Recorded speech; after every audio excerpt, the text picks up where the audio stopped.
We're joined by Teams by a research associate at the Wits Institute for Social and Economic Research, Dr Richard Pitthouse, to unpack the role Prince Mangosuthu Buthelezi played at the height of political violence in the 90s and the 80s in South Africa. Prof, good afternoon. Thank you for your time with us here on the SABC. Sure, it's a great pleasure. Just one correction, it's been many years since I was at Wits, so yeah. All right. Perhaps as your capacity as a researcher, we could look back at his legacy, and we're obviously trying to explore the controversial and complex sentiments coming through, given his multifaceted life that he lived. The ideological rift between the ANC, the UDF, and the IFP, which led to black-on-black violence in South Africa. Perhaps you could talk to that. What was unearthed during the 80s and 90s? Well, as everyone knows, I mean, Mangosuthu Buthelezi was originally, part of the group of people that were involved in the ANC, especially when he was a student. But by the 1980s, there were fundamental political differences, and they had multiple elements to them. One was the way that the KwaZulu Bantustan was run, in the manner that people felt was dictatorial and about building a personality cult. Another was to do with the Cold War at the time, with the ANC linked not exclusively but significantly towards the Soviet sphere of influence, and Buthelezi being very clearly linked to the Western sphere of influence, people like Ronald Reagan, Margaret Thatcher, Helmut Kohl, and so on.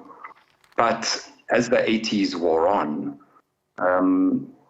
this developed into real political tension. Inkatha tried to set up a trade union to rival COSATU. That trade union, UWUZA, was funded by the apartheid state.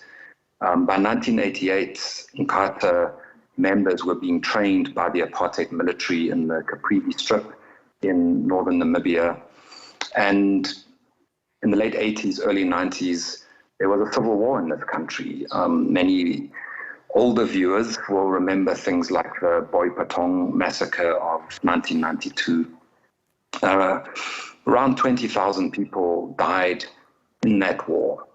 And, it was mostly fought in what's now KwaZulu-Natal and in the old parts of the old Transvaal, the East Rand and so on. But there was deep hostility between the progressive forces aligned to the UDF and the ANC and Inkatha. And Inkatha at the time did associate itself very clearly with a bloc of right-wing forces in South Africa as well as globally, including the far Afrikaner right. It's often presented in South Africa now as if there's a debate, but it's not a debate. Those are the facts, and people who reject them are engaging in denialism, not in debate. Dr. Richard, thank you for those sentiments. I wonder if we could fast forward to 2023, perhaps the hostels, where we've seen many of the scenes of violence, back then. In 2023, what's been the narratives about Prince Mangosuthu Buthelezi, in the hostels? How is he being remembered there? You mean now, today? Yes. In 2023? Yes. Well, I don't know. I mean, I got the news this morning that he had passed away. I haven't been to a hostel this morning to talk to people. But, I mean, we can speculate, but it'll be much better to speak to the residents of those hostels themselves and see what they are saying. Because, I'm sitting here in Johannesburg, in Melville. I've not been to any hostel in Durban. Okay, that's a fair point. Thanks for that honesty and transparency. Perhaps we could look at Prince Mangosuthu Buthelezi's role in joining South Africa's negotiated settlement, perhaps a week before the 27th of April. How would his relationship with Nelson Mandela, Oliver Tambo, which arguably dated back to the 50s, have affected what came to the fore during that negotiation settlement? Well, remember, he stayed out of the process until the very last minute. And as I said earlier, threw in his lot with a group of right-wing forces that were attempting to oppose it and to create a kind of spaces for regional ethnic politics rather than a unitary non-ethnic state. He did come in, of course, at the last minute on the eve of the first election. But, the statement that was released this morning by President Cyril Ramaphosa, in which Buthelezi is hailed as an outstanding leader in the political and cultural life of the country, including, the ebbs and flows. This is Ramaphosa's statement of our liberation struggle and the transition which secured our freedom in 1994, is just, an attempt to completely rewrite history. Of course, after Buthelezi joined the process and joined the election at the last minute, they had to quickly reprint the ballot papers. He did come in to the government of national unity and was a participant in the early years of the post-apartheid government. And, there's debate about that, but some people felt that was necessary to secure peace.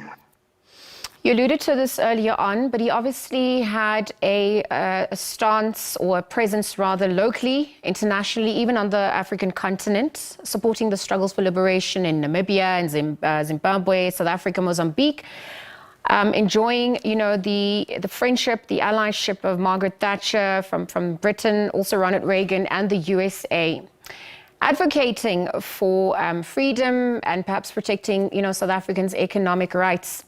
But obviously, we had to look at what was happening in KZN and in various pockets of society. How do we begin to balance the sentiments emerging on that front, given the controversy around that?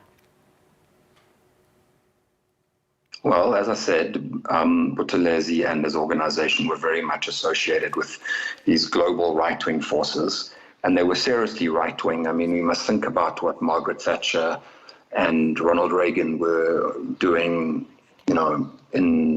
around the world. They were supporting incredibly dangerous, vicious right-wing dictators. I mean, like Augusto Pinochet was protected by Thatcher. But there's something that I think we must acknowledge. Buthelezi took a position for what was called a free market economy, and he took a position for ethnically mediated power in certain regions of the country. And he didn't win the election. The ANC won the election, and he's never had real national power. But South Africa today looks much more like the vision that Nkatha wanted, that Buthelezi wanted, than the vision of the ANC.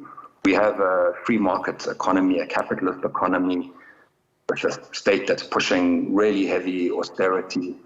And we have those forms of authoritarian ethnic power entrenched, especially in KwaZulu-Natal. Buthelezi got what he wanted. And I think we have to acknowledge that.